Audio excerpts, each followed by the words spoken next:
voice joining me right now, someone who took on Deborah Messing on Twitter after she got called out, I should say, for outing Trump donors. We have chairman of the Urban Revitalization Coalition, CEO of President Trump's Diversity Coalition, Pastor Darrell Scott. Pastor Scott, good to have you back on the show.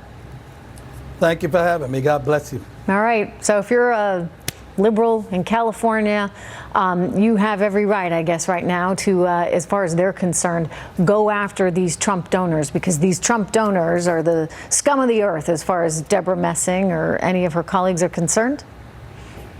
This is ridiculous. You know, the political climate in America today and the political attitude of the left is that of violence and intimidation, and in some cases flat out anarchy. And you know, they try to accuse the president of dividing this country when in reality they're the ones doing the dividing. I mean, who would have thought in America, in a democratic republic, you would have to feel threatened or intimidated because of your choice of a political party, a mainstream political party.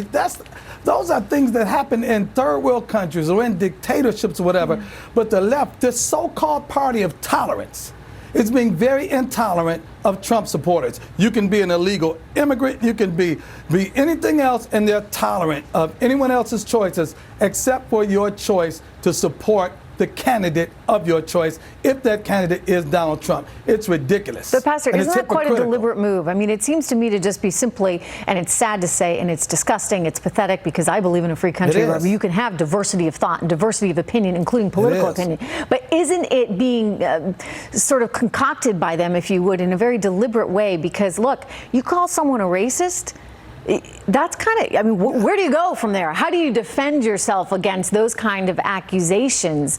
It seems to me that the left wants to put him in that corner as well as his supporters, but I think it might backfire. Your take? I think it might backfire as well. And, you know, I gave a lot of thought to this before, Trish. You know, they constantly accuse the president of being a racist, but he does not go out of his way or bend over backwards or pander to try to convince them of otherwise. And I've asked myself the question, if someone accused me of hating white people, would I try to go out of my way or act white or do things to appear that, would I go out of my way to prove that I wasn't? No, I would continue to be the non-racist that I am. Mm-hmm. Every 2 to 4 years, the Democratic Party reaches in and pulls this same old tired play out. Pin the racist on the Republican. Pin the racist on the Republican. We don't have anything else, so we'll just say, well, he's a racist. But it's tired. The American public sees through this. We're smarter than that. The American public is smarter than that, and they're not falling for it because he's proven by his actions as president that he's not a racist. Look, I mean, you took on Hollywood with this one, Deborah Messing, I should point out, because she fired back at you after you said, I wish at Deborah Messing and any other of them Hollywood hypocrites would ever try to bully me. I'll be at the fundraiser with POTUS in Beverly Hills. Put my name on the list. Better yet, come see me. And she said, is that a threat, sir?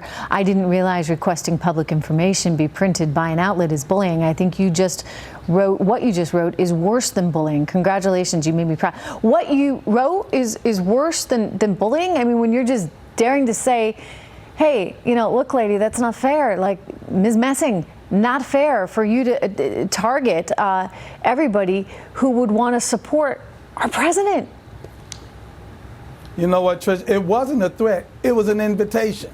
You want to know who's going to be there? I'm going to be there. You want to see me up front and personal? Come on, see me up front and personal. Yeah. You and any of the other ones that don't like it. You know, let me tell you something. I came from a rough place. I had a rough upbringing. I came out of those streets, so, you know, for you to try to bully and threaten and intimidate me, I'm not the one. And there are a whole lot of others that are just like me. We're trying our best to be peaceful. We're trying our best to get along. In the words of that great Negro philosopher, Dr. Rodney King, can't we all just get along? Yeah, I mean, look, but part of getting along means respecting the other side, right? And respecting diversity of thought, and that's what you're not seeing from the left. You know, they're bullying, and right now, you know, if you dare to support the president, you're in trouble. trouble. If you, my goodness, ever worked for him, you're in trouble too.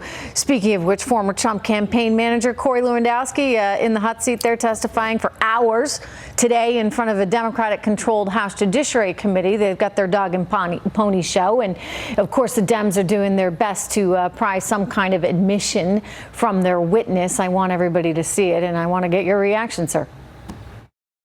Are you the hit man, the bag man, the lookout, or all of the above?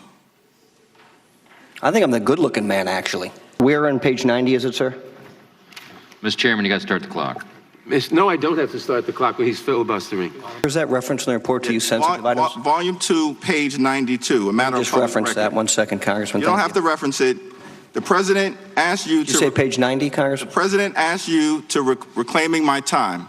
The truth will set you free and the American people. I yield back. The time of the gentlelady has expired. The witness may answer the question. I don't believe there was a question, Congressman. Very well. You know, I just look at that and I think it's so sad for our country. When you think of all the problems, Pastor Scott, that we have in this country, some of which we're going to tackle a little later, including, you know, drugs manufactured in China that our FDA, you know, can't somehow figure out that there's carcinogens that are cancer causing, and we have a guest that says it's a national security issue. When you think of all the things going on, right? And yet Nadler's up there with his dog and pony show, and now AOC, Alexandria Ocasio-Cortez, just moments ago, telling our own Chad Pergram there in D.C. off camera that the Lewandowski hearing, quote, increases the case for impeachment. Have these people completely lost it? They have. You know what's sad, Trish? Congress, the United States Congress, is upset and disappointed that the sitting president of the United States is not guilty of a crime. I can't. This is unfathomable. They are upset because Corey Lewandowski did not give them ammunition to charge the president with obstruction. They're mad. I mean, for this congressman to say to him, "You chickened out," how juvenile and stupid did that sound?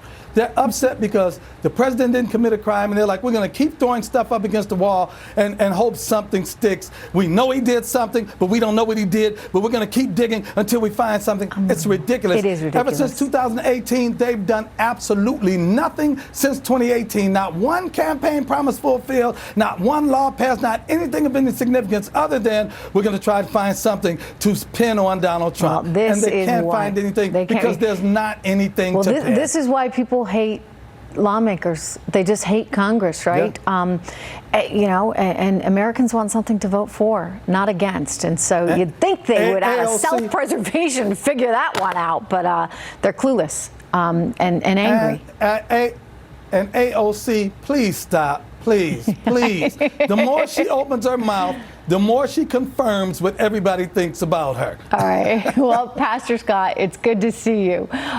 Thank you so much.